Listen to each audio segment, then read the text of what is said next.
It's a BumbleKast Mini, sponsored by Dove. Not the soap brand, but the person, Dove. Starting off with this question, Ian, if you could fill in the missing EV types, flying, steel, bug, ghost, etc., which type would you want most to create, and what would it be? Let's be honest, I want all the EVs. I want all the puppies. Just give them all to me. But if we had to apply a priority, if I remember correctly, most of the EVs tended towards typings that were heavy on the special focus over the physical. So I would say let's follow that trend until it's complete and then go for the rest of them, because I want all 18 evolutions. Gimme. Also redesign Sylveon, please. Thank you. Next up, if Eggman went to New Jersey where they'd have no issue letting him build Eggman Land, it's true, would he retire once it became a success, or would he just not be happy even in victory? Oh, he'd be tickled to have Eggman Land at first, but once you've reached one mountaintop, you look for the next peak. So yes, Eggman Land New Jersey is a thing, but now it's time to franchise! I figured he'd just take over all of New Jersey. It becomes Egg Jersey. Yes, I cannot argue with that. But my point still remains. Franchise! A Euro Eggman Land. Yes, we need that. Eggman Land Japan. Yes. We need them all. It's a world that's mine and a world of mine. It's still mine. Mine.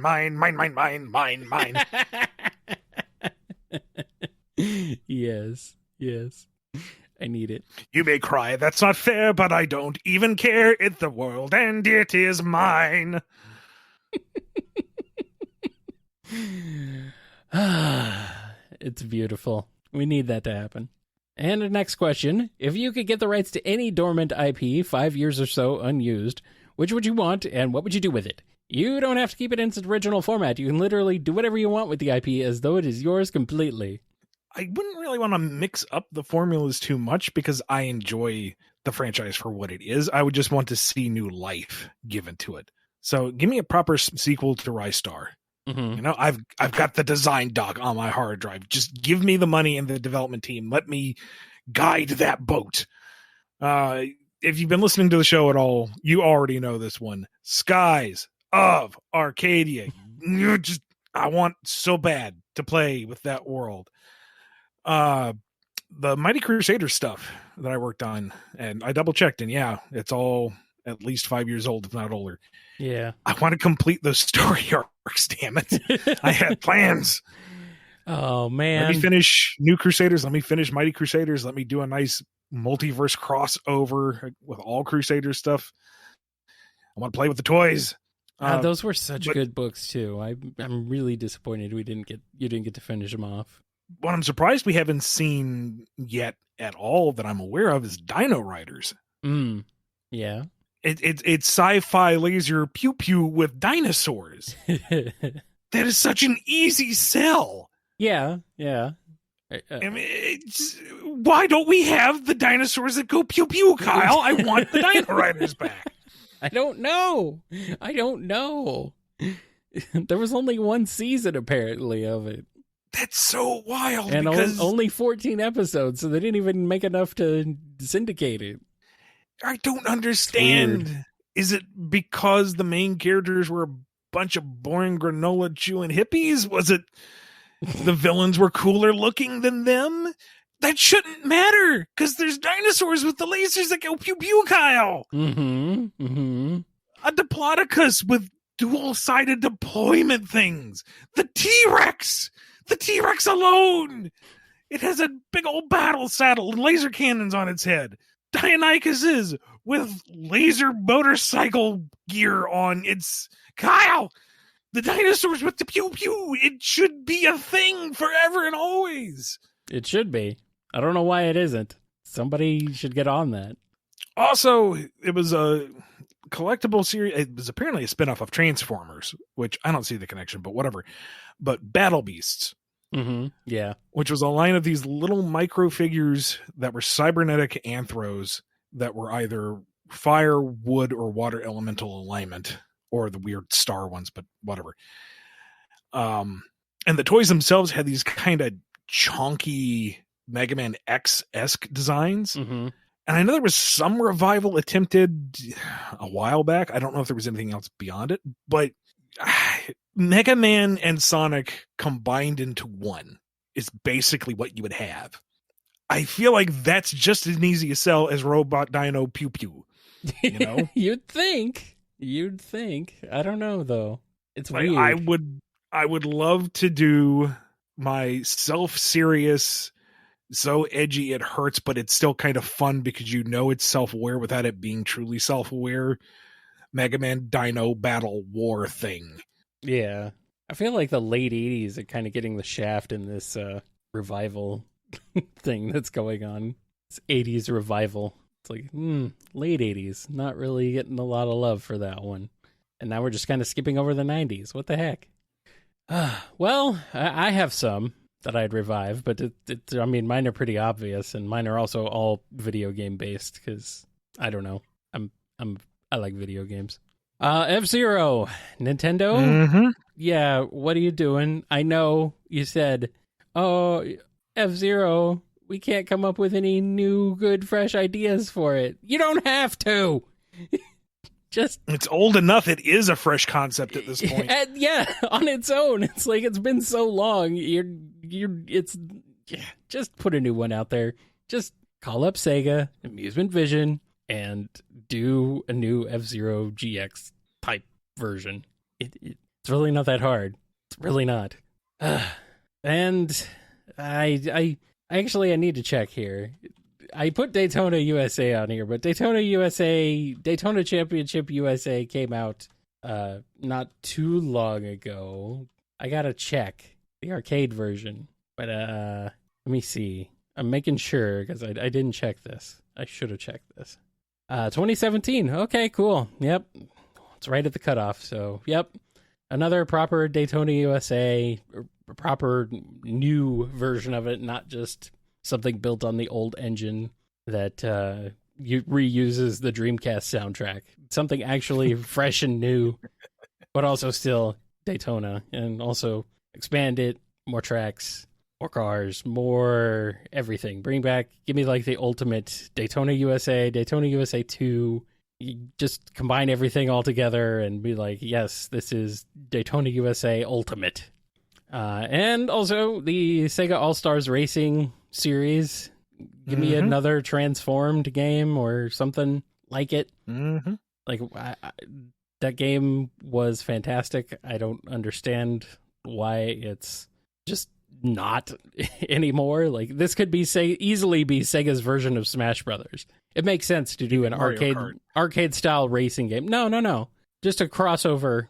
I mean, at this point, Mario Kart is kind of becoming a okay. big No, yeah, crossover. I see where you're going. Yeah, but I'm thinking like instead of a regular crossover fighting game for Sega, I think it would make more sense for there to be a regular crossover racing game.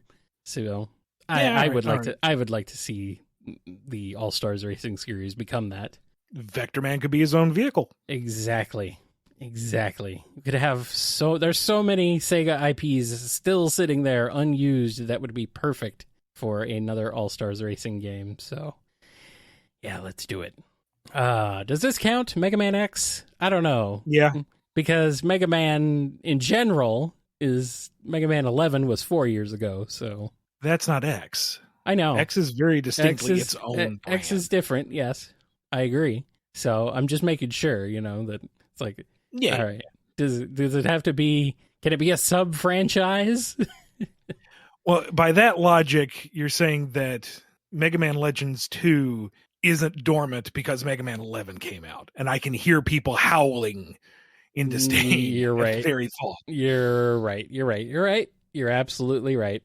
I don't know what they're doing. I guess Mega Man... Okay, we have Mega Man X Dive. Does that count as a proper Mega Man X return? I don't... No. No, it doesn't. No. We need a proper Mega Man X game to come back. I mean, At this point, I would take another command mission type game. But really what I would like to see is a proper Mega Man X platformer. So. And in that same vein, Rocket Knight. Yeah. But will never happen. Konami gonna Konami. I mean, they did try to do a 3D reboot sort of thing a little over a decade ago, and it was just painfully mediocre. So, get Inti Creates on that and have them whip up a new Rocket Knight in the style of the Genesis games or something. Just, give me like a 16-bit-esque style Rocket Knight yet again. Another follow-up to that, I'm into it. I want it. And our next question. Hey guys, if you could write any other Robot Master into being the main character of their own story, who would you pick? Heck, let's open it up. Any boss from the Mega Man franchise turned into a main character. Who would you want to follow? How do you think it would turn out? Maybe Proto Man, but I feel like you have that sort of Damocles over his head and you can only tease that so much. And it works better when he's a background character, so it's not constantly on your mind. If he's a main character, it's kind of right there. I would almost want to see an ensemble cast of the Light Robot Masters, the original 8. Yeah, that would be fun. I don't think any one of them could carry a book by themselves, but together, that could be fun. You could have antics with that group. For bosses, I want to see Sigma's story. Told the entire X series told from his perspective. Watch his descent into very reasonable madness. Reasonable madness. And I think it just needs to be said that Tronbon and her crew are built to carry their own thing. Yeah. Yeah. I mean, I know she's the comic original character, but whatever. I'm going to go with Quake Woman for Robot Master. Yes. She needs her own story. She needs her own book. She needs her own game. She needs her own everything. I just want a Quake Woman franchise. Is that too much to ask? Apparently. Just like it's probably too much to ask for a Ferrum from Command Mission sort of thing franchise. Like, I don't know. She's kind of an interesting... She did kind of like a heel face turn toward the end of Mega Man X Command Mission, so it could be kind of interesting to see her journey through that more so than anything else, or how she gets along beyond after Command Mission. So that would be interesting, I think. Doesn't she die in Command Mission? Something for more obscure. Does she? I don't remember. I'm pretty sure she goes boom. Well, who cares? Yeah. Who cares? You know what? That's the great thing about being a robot. You can get rebuilt. Look at how many times it happened to Zero. Well, I say that, and my first suggestion was Sigma. Well, I mean, whose running gag is, I'm not dead yet. Yeah, I know. And there's also the whole running gag, the fandom running gag about Zero, who constantly always dies, except he's only died like a few times. But the joke is that he dies all the time. Yes, she died, but whatever. Hang on. Okay, well, I don't know. Does it actually show her dying? I don't remember. Whatever, it's fine. You didn't have to say the boss still had to be alive. That wasn't a requirement. Does Amy write a Dear Abby-style life advice column for the paper? What pseudonym does she use? How often does Starline write in? My initial inclination is to say no. She would rather be actively working in the community than sitting back and writing out to it. That, and they already did that with Sally, and that didn't feel right either. But then you bring up Starline, and I have to imagine that he's writing his own pseudonym advice column, and Amy is writing her pseudonym advice column, and they basically go to war every week. This is another Sonic Boom episode. Amy pointing out all the horrible, toxic things that Starline is saying is wrong, don't do that. Mm-hmm. And Starline calling her various names and saying, yes, you should totally do it because I'm right. Mm-hmm. Yeah, that's it. That's exactly it. I love that. So, when Starline had Belle on the lab table, he said to her, telling lies will make your nose grow. This is an obvious allusion to Pinocchio. Does that mean the story exists in some form in this world? How is it different? Is it one of Starline's favorite childhood stories his mom used to read him? I imagine, sure, I guess. Old Spagonian tale, I suppose. Starline has his parents? And they actually cared enough about him to read a story? I mean, seems kind of... I'm not so sure about that. Maybe. I mean, we know Sonic's world has giant ravenous whales, so Monstra would pretty much be reasonable. Sure. There are all sorts of weird magical creatures. Maybe the blue fairy is accompanied by Chow. Maybe she is a Chow in this. I don't know. But sure, why not? So Starline would never admit to it, I'm sure, but what shows did he obsess over as a kid? Was he a strong, shape-shifting energy heroes type, or more of a lightning rats? Maybe he was always a fan of Billions and cheered for Professor Grip to finally beat that annoying nephew Nickel on Detective Contraption. I'm curious what he still has a couple of action figures of, maybe some trading cards. What kind of nerd was Kid Starline? He was all about schoolwork. He enjoyed the science slumber parties. He wouldn't waste his time with that children's drivel. He was actually trying to learn how to make caustic chemicals in the kitchen. Well, fine. He had to have something on in the background, so... Any action figures he had were stolen, and they were test subjects. And they were live. Probably. So, since Nika Futterman voiced both Asajj Ventress and Styx, does that mean Styx is a Sith or Dark Jedi? Man, Styx is going to fall for this light side, dark side nonsense. That's just what the man wants you to think. They want to breed division within the Force. The Force is all around us, man. It's in every living thing. The rock, the tree. Luminous beings are we. Yes.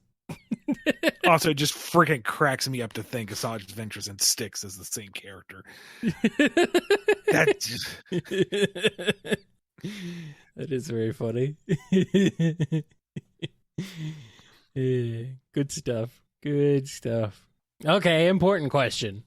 The Sonic main crew end up in the X-Men universe replacing the X-Men. Who gets what powers, and which villain does Eggman replace?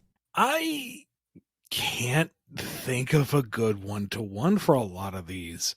Eggman is arcade. I mean, that's a perfect fit, but yeah, I have a hard time seeing a lot of, and which incarnation of the X-Men, honestly. Like, are we talking old school Bobby Drake? Because maybe Sonic could fit that role. Are we talking like old school Beast? Tails could maybe fill something like that, but not current monstrous. What have you done to the character Beast? Hank, what have they done to you, my poor blue boy? But like, there's not really a Cyclops amongst the group. There isn't really a Gene. You want to say, oh, sure, Knuckles and Wolverine, because they're brawlers with the pointy things coming out of their fists, but they're not really the same. I don't know. Maybe I'm thinking too. Shadow is more of a Wolverine type character than Knuckles I guess. But yeah, that's about it. I mean, I guess I'm the ultimate life form and I'm the best at what I do. Run along the same parallels. Yes. I don't know. Maybe I'm overthinking it, but I don't see a good overlap. Like Eggman is not a Magneto type. He's not an Apocalypse type. He's not really. He's arcade. No. Yeah. It's like, but arcade is not a threat like Eggman is. So right. It would be strange. Like, I guess who would be like the most entertaining? I don't know. Who would like be the funniest? Who would have the most interesting powers? I don't know. Who would have the most fun with their powers? Like, I mean, if we go with the idea of Sonic and Bobby, Sonic making his own ice sleds to create loop-de-loops to run on. Yeah, that makes sense. I don't know. Amy is Jean. Seems kind of obvious, but not really. I don't know. Kind of boring. Feel like she'd make a better rogue, maybe. Oh, here's a good one. Silver is Cable. That is a good one. That's a good one right there. I like that one. You cannot find two more diametrically opposed characters. I know, but if the circumstances of them coming back from the future are very similar. What do I do with all these pouches? I came back in time to see you finally figured out a cure for the metal virus. It's really making my arm itch. Uh-huh. Oh, man. Who is Negasonic Teenage Warhead? Styx? Styx. Oh, yeah, sure. Why not?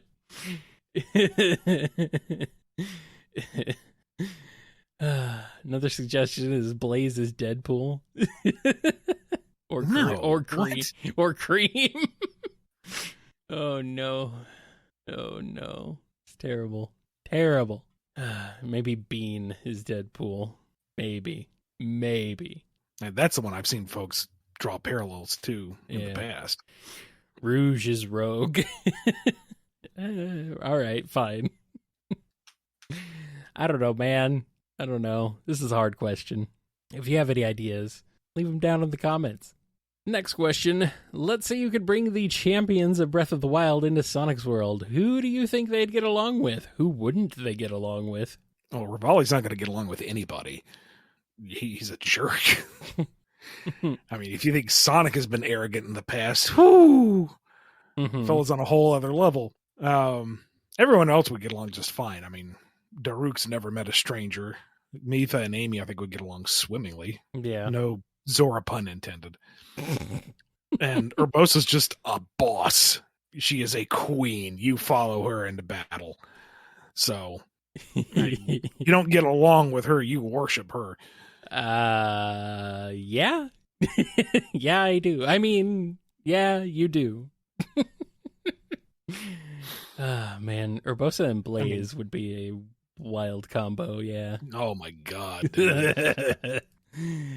Like Hyrule Warriors Age of Calamity came out and I unlocked Urbosa and it's like, okay, that's it. There aren't any more characters to unlock. Where are these distractions? There aren't any more characters in this game. This is it, right? This need to be. No, this is Urbosa Warriors. This is it. What is it she said in one of the games? Legend states that Ganon was once of the Gerudo clan. It's time to correct that mistake. Absolute boss. Damn. Oh. She does not screw around. Yes. All right, here's our next one. The city pulses under the dark of night, a billion tiny suns shining from the streetlights below. But up on the rooftops, a lone figure sits in the shadows, watching the people below, his silhouette an inky stain against a pitch-black sky. He looks around and, wait, there's 4 of them?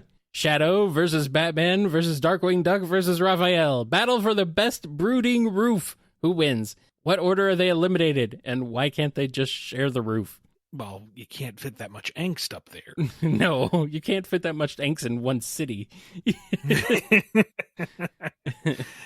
Now, I hate to say this about Raph, but between Shadow's speed and teleportation and Batman being Batman, he's not going to come out on top of the pile. Nope, unfortunately. He'll put up a good fight for a little bit, but... Oh, yeah. He's not going to go out without a fight, but he's not going to be number 1. No. Batman takes a minute to look up what his contingency plan is for Shadow, because of course he's already looked this up because he's Batman. Mm-hmm. And it's tricky because, again, speed and teleportation. You can prep time all you want, but execution time is also something to take into account.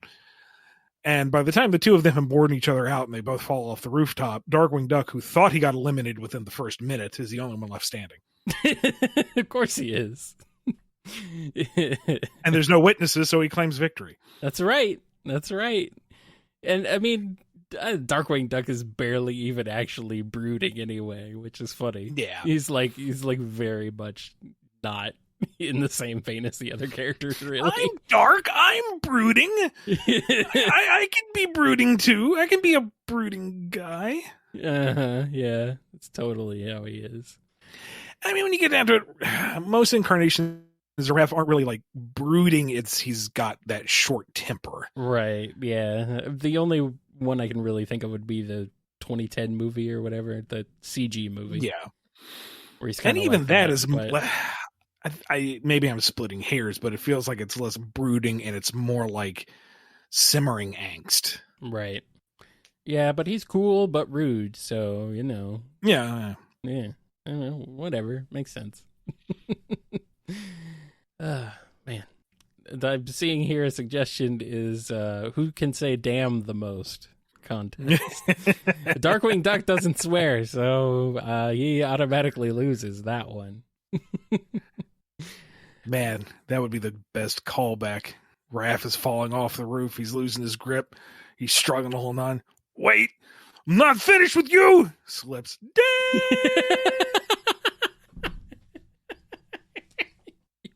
Ninja kick the damn rabbit. Do something. Ninja kick the damn hedgehog. Yes, yeah. Yes. Look like some kind of billionaire dressed as a bat. You're going to LaGuardia, right? All right, next question. So, guys, as a product of the 90s, I have to know, was Sonic a Kool-Aid guy? Was he a high C kid, Capri Sun? Or was he a Sunny D kind of guy? What was in his fridge? I like Sunny D. I don't know what franchise got the rights to him first. I don't know. I mean, they're all... I mean, I could see him as blue cool Kool-Aid or, you know, Summer Fun High C or whatever. I could see him on all the packaging, to be honest. Yeah, I wouldn't be surprised if he was at some point. I don't remember, but I'm sure there was some brand tie-in at some point. I don't know. You're asking more in-universe, though, so I don't think he really cares. I think if it's in the fridge and it's cold and, you know, he's there, he'll grab it and go. Yeah. Maybe not the Capri Sun, though, because he's too busy trying to figure out how to get the frickin' straw into the top of it. Meanwhile, Tails just turned it over and poked it in the wide end, and it's like... I mean, that is easier. But you can't really set it down, so... Yeah, but you can finish it in like 3 gulps, so you don't need to set it down. I mean, that's true. It's a good point. It's very tiny. Good point. And our last question from Dove. Hello, Dr. Starline. Starline's dead, dude. I don't know. I'm curious what your plans are now that you've retired from acting in the IDW Sonic comics. What are some of your favorite memories of your time among the cast and crew? Any fun behind-the-scenes memories? Wishing you all the best in your future endeavors, your fan, Dove. P.S. I'm excited for your upcoming performance as Sweeney Todd in Off-Broadway Zone. Yes, my time with the crew was enjoyable. It was a learning experience for all of us, I'm sure, which you can read all about in my memoirs. It's a small tome, about 17,000 words, but I think it begins to just brush the surface of the deep renaissance that we created together. It's a bit bittersweet. You know, we became something of a family. Perhaps I was the estranged uncle that nobody really wanted to talk to except on holidays, but there was a family vibe, certainly. But now I'm moving on to bigger and better things. Let them keep to themselves on their comic books or what have you. The future looks bright for Dr. Starline. Indeed. And the future looks bright for BumbleKast. Except we're done, so turn off the lights. Thank you, Doug, for sponsoring this episode. If you want a BumbleKast Mini of your own, go over to patreon.com/BumbleKast or Ko-fi.com/BumbleKast to see how you can get your very own BumbleKast Mini episode. See you next time.